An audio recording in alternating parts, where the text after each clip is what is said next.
அந்த கிளி உன்னை தேடுது தேடுதல அது. இது எங்க அம்மா பாடின தாலாட்டு எங்களுக்கு. புள்ளி போட்ட ரவிக்காரி புளியம்பு செலக்காரி நெல்லறுக்க போகையில் யார் கன்னியந்தன் காவலாடி அந்த கிளி உன்னை தேடுறேன். இது எங்க அம்மா பாடின பாட்டு.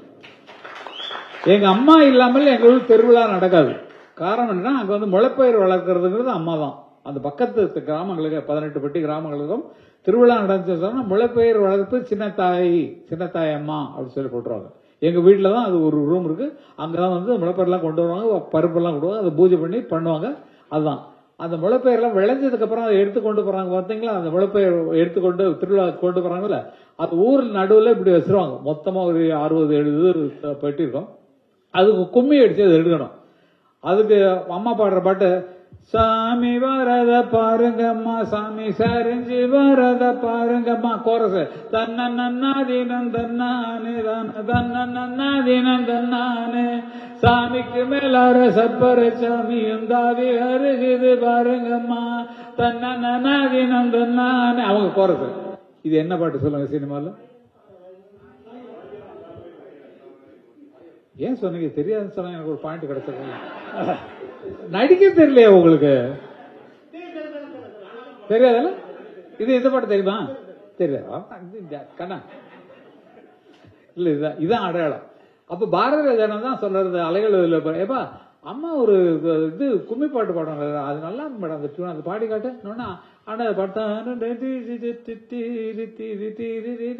போடலாயான்ட்டு தான் அப்ப போட்ட பாட்டு தான் அந்த பாட்டு. அப்போ எங்களுக்கு இசை தந்தது யாரு? எங்க அம்மா தான். அதனாலதான் இன்னைக்கு வரைக்கும் அம்மா அம்மா அம்மா அம்மா அம்மான்னு கதை. அம்மா என்றழைக்காத உயிர் இல்லையே.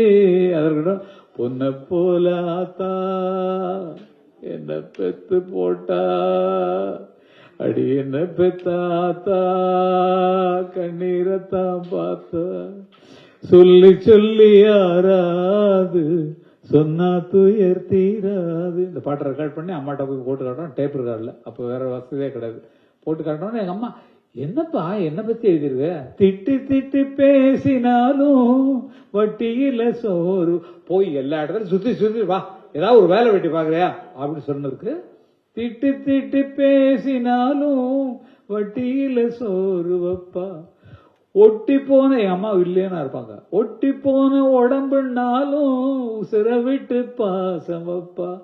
தின்ன வாயில் திட்டினால் என்னம்மா நீ எப்ப பார்த்தாலும் இது பண்ணிட்டு இருக்க அப்படின்னு தின்ன வாயில் திட்டினாலும் என்னையவ நொந்ததில்லை.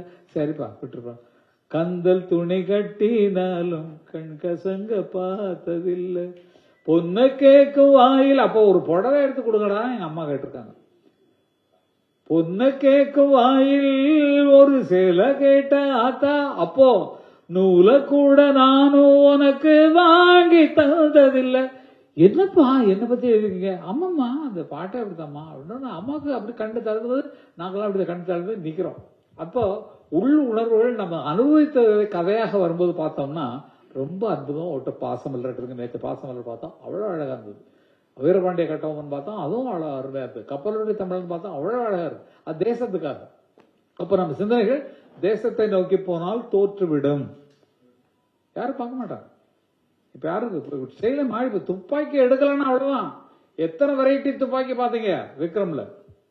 சின்ன துப்பாக்கில இருந்து இப்போ ஒரு துப்பாக்கி வருது பாரு அப்படின்னு சொல்லி துப்பாக்கி அதுக்கு மியூசிக் போட்டு நல்லா நடிச்சுட்டு இருந்தா நடிகர். துப்பாக்கி ஆக்ஷன் எப்படி போட்டு அப்படிதான். அவன் நிறுத்த சொல், நான் நிறுத்துறேன். அவன் பண்ணான அவன் நிறுத்த சொல். அப்படி பண்ண ஆளு இப்படி போயிட்டார். இப்ப எம்பி ஆயிட்டாரு, நம்ம ஒண்ணும் சொல்ல முடியாது. எதுக்கு நான் மனசுல இருக்கிறத கொட்டல்னா ஜென்மம் ஆறாதுங்க. ரஜினிகாந்த் அற்புதமான ஆள், அற்புதமான ஆள். தனக்கு இருக்கிறத ஒத்துக்குவார். எனக்கு அதெல்லாம் தெரியாத பண்ணாங்க, நடிக்க வச்சாங்க. இன்னைக்கு வரைக்கும் நட்பில் இருக்கக்கூடிய ஒருவர்.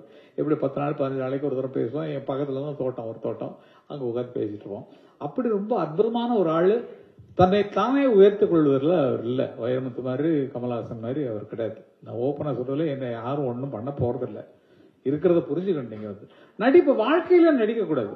வாழ்க்கைய அனுபவிங்க. நீங்க கேமரா ஆன் ஆக்ஷன் சொன்னா நீங்க நடிக்கலாம். ஆக்ஷன் சொல்லாமலே நீங்க வாழ்க்கையிலே நடிச்சுட்டு இருந்தீங்கன்னா, இப்ப சில பேர் பாத்தீங்கன்னா பேசவே மாட்டாங்க, பேசாம முன்ன இப்படியே இருப்பாங்க. அப்படி அப்படி அது மாதிரி இயற்கையா வாழ கத்துக்கணுங்கிறத நான் சொல்லி